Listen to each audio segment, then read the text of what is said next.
What's up, Resource Nation? Once again, because things are happening fast, we have our good friend Barry Habib that's with us today to try to figure out what the heck's going on with the FHFA refi tax. And coincidentally, the Fed just spoke, and we have Barry with us here to shed light on that. So, Barry, thanks again for being with us. I think this is like, the third week in a row or something. Well, it's always a privilege to be here with you, Ryan, and with RC as well. You guys are doing so much good for the industry. So it's really a great opportunity when I get a chance to chat with you. Well, I'm fired up, man. You shared some interesting thoughts on your market update. I think it was yesterday about FHFA, the half-point refi tax. The big news is realtors, consumers that haven't heard, they pushed this back. Now, I called Barry a couple nights before, and I was excited. Like we all worked together. We signed the Mortgage Action Alliance, and we pushed it back. MBA worked. And I was like, that's what happens when we work together. Like I was feeling good about our situation. It's kind of like some of the problems that Barry helped solve earlier in the year. Like we can do this. We can work together, Americans, solve problems. And then Barry was like, yeah, but did you really win, Ryan? I was like, and you said what? Because you got to share these thoughts. I thought it was hilarious after I kind of had the balloon was deflated a little bit after talking to you. Well, brother, I'm sorry to don't be. I always like to try and make people happy, but I looked at this a little bit differently. It was a good point, though. Yeah, right. Here's the thing: is everyone was out celebrating like this was like a major victory. I was like, what was really won? I mean, look, I understand that lenders now don't have to pay the cost up front, but there's a deep part of me that feels that this entire thing was orchestrated because nothing was really won. It was just postponed. And how far was it postponed? Let's figure it out. If you're going to deliver a loan by the 1st of December, then what has to happen?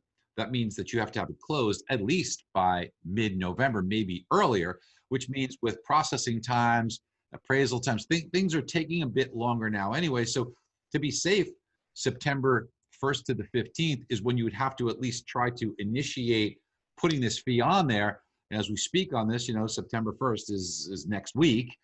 So how much was won? Really, how much was won? It benefits the lender that they don't have to kind of retroactively do that. And I get that, but that's a one-time thing. And nothing's changed for them. They didn't win anything. They just didn't lose that.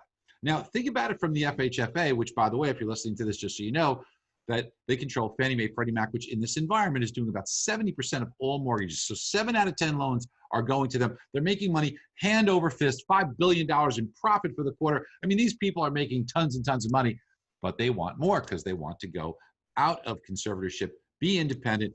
Listen, I don't blame them for that, but there's padding your balance sheet at the expense of a few things. And what they think about it, if you were a genius, which, some people there are geniuses, how would you dupe the public? Well, maybe what you'd say is, you can hear it now. Let's shock them with an unexpected date of September 1st, get everyone fired up and up in arms. And now they'll be like, how can you do this? Blah, blah, blah, get everyone crazy. And they did that. And then they said, well, listen, let's back off of that, still get every single thing we want, but we'll start December 1st, which would have been the right way to do it anyway. So Ryan, think about it this way. If they would have done it the right way anyway, give a little advance notice, because as we said, look at the timetable. You'd have to start September 1st in charging this fee, right? So the right way to do it would be, we're going to start December 1st, which would allow you to add this tax to the consumer. That's another thing we have to talk about, adverse market fee. We've got to talk about that one. Well, you'd have to do it December 1st anyway. But if they just came out and did that, what would everybody do? Are you kidding? Are you crazy? Exactly. How can you do this? Right. Everybody up in arms. But now the geniuses that they are, and this is real genius, diabolically genius. Yep. Let's get everybody fired up with September 1, and then we'll look like heroes and get everything we wanted anyway, and let them think, let the mortgage industry be completely duped and think that they're celebrating. What are you celebrating? You're celebrating a tax that you got an extra week. I mean, this is a celebration. I mean, think about this. I mean, people have to really wise up and smarten up here. And the other aspect of this is the gall of calling this an adverse market fee. Adverse market. So they come up with this number that they pull out of their rear end saying, oh, we're going to lose $6 billion. Well, you made $5 billion last quarter, by the way. So $6 billion we're going to lose, right? So we got to make up that. What happened to the cost of doing business? Right. Okay. Sometimes in your business, if you're listening to, do you have slower periods? Do you have it where you didn't make all the profit in the world, where you lost a little bit of the profit you're making? What do you call that? Cost of business. Yep. Okay. Wake up. That's how businesses operate. Sometimes you make more money. Sometimes you make less money. Sometimes you may even lose money for a period of time. And if you continue to lose money, you go out of business. Okay. That's the real world. But what they're saying is, we've got this make-believe fantasy land profit that we're making. And off of this fantasy land, we might lose. Who comes up with this number that is, we're going to lose $6 billion because adverse? How adverse is the market? How adverse is it? More equity in people's homes than they've ever had. Real estate values skyrocketing. They want to compare this to the housing bubble where 25% of homes were underwater, where you couldn't sell your home, where you had to hand in the keys, where you were selling the home for less than the value of the mortgage. Who's doing that today? Who's doing? You tell me. If somebody couldn't make their payment, they put their house on the market. According to the National Association of Realtors, for every 10 listings, you got 9 contracts. You got 20 days till a house is sold. You're telling me you put a house on the market reasonably priced, you're not going to sell it, you're not going to recoup your mortgage? This is BS in the worst way, and it stinks. And I can't stand when people put up airs and make a phony story and expect us to swallow it and believe it. And then worst part is that they've really won. They're laughing in their chairs. We charged all this money, and these people are celebrating, thinking they won. What did you win? Really? This is just, you have to look deeper. And I told you this the other night, maybe growing up in New York City and seeing 3-card Monte and shell games and all the crap that's out there, you got to kind of learn to see through it. It's not what it appears, people. It very rarely is. So a healthy dose of skepticism in anything you do, this is more life now. Please be a little bit skeptical when you hear something like this, and don't think that they don't think ahead and orchestrate this, because I would bet that it was orchestrated.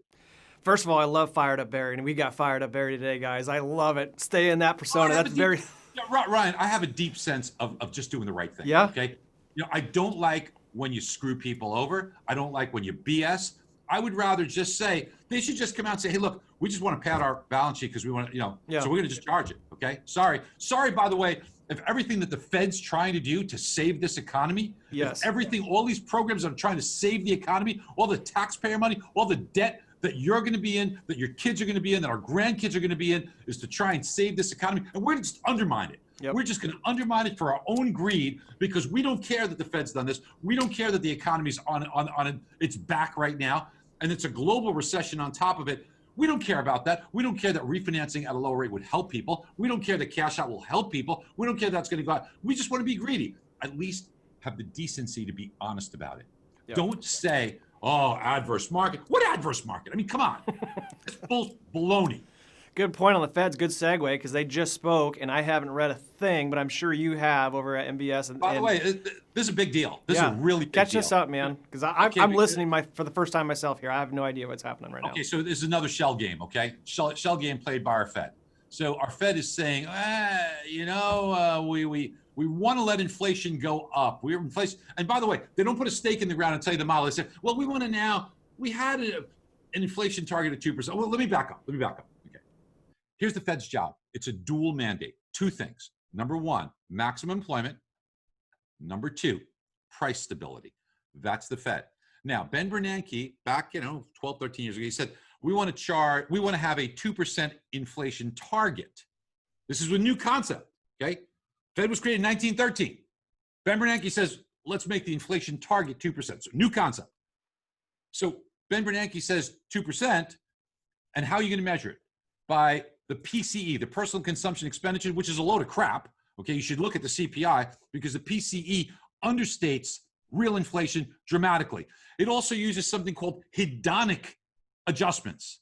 So hedonic adjustments, that's, I buy a car, but now I'm paying a ton more for the car, but it includes Bluetooth, it includes a backup camera, it includes automatic brakes. So guess what? Even though you paid a ton more, that's not inflation. Not inflation. It's costing me a lot more. And why would you want more inflation anyway? Why do you want more inflation? Why? So does it feel good when you go to the grocery store and it costs you $60 more than it used to? Nope. Yeah, great. We got inflation. That's what we want. It's our target. How does making people pay a lot more money good? How? You tell me. Why is that a good thing? Why do you want more inflation? And by the way, now they said we're going to average 2%. So what was core PCE for the last year? 0.9. That means in the next year, they would let inflation go to 3.1% to achieve a 2% average. Just do the math. 3.1%. Gotcha. The bond market's going to have a heart attack. And today, it's already down significantly from those levels. Now, there's other things. Here's what the Fed's really trying to do. They don't want to tell you this, but they're saying that we want a green light to buy as much of the bond market as we can to monetize the debt we're in. That's what they're saying. They just won't be honest about it.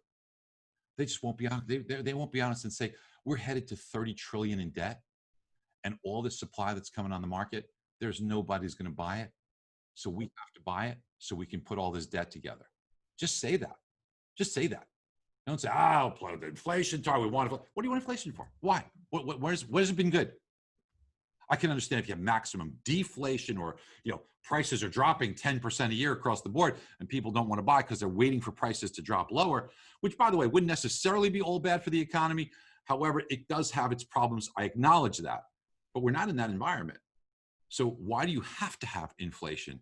Why do you have to have it go up at 3%? Why? Why would you want that? You tell me. Yeah. So what's the long-term outlook for, consumers don't click out. I know we got technical there for a minute, but bad today, I think when I last checked before we got on, it was down 20, but low rates for an extended period of time. Is that correct? So we're going to continue to see low rates because while inflation might go up, you're getting the Fed buying the longer end of the curve. So that'll keep a lid on it.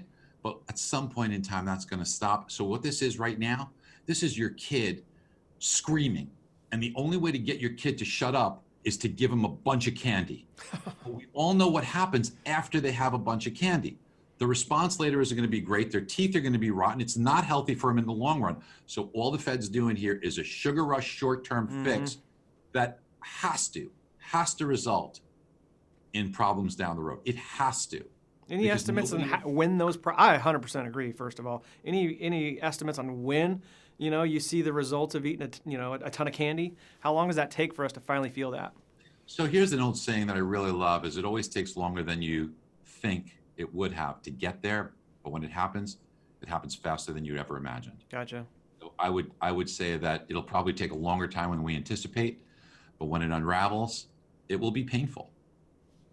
But for now, if we can wrap up with good news. For now, we got a bunch of candy. Exactly. Although the bond market may not like this, we're watching it carefully. We're sitting on a level of support. So if we break underneath there, we might see the bond market have a little bit of a rough patch here. But look, they're going to continue to buy. They're going to continue to support the market. So it's not going to get out of hand. But again, I like authenticity. I like transparency. I like honesty. And I don't like, let me show you this, but really do that, just like I used to witness when I was in New York City. Yeah, yeah.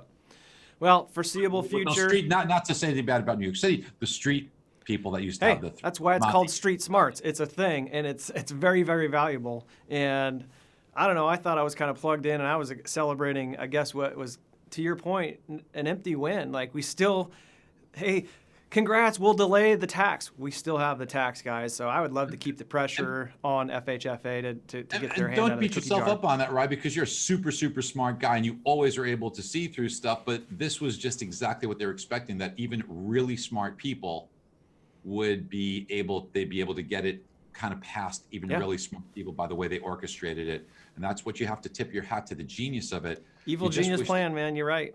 You just wish they used that genius for good. Yeah. That's what you really wish for. You just took that unbelievable genius that you have and use it for good. Yep.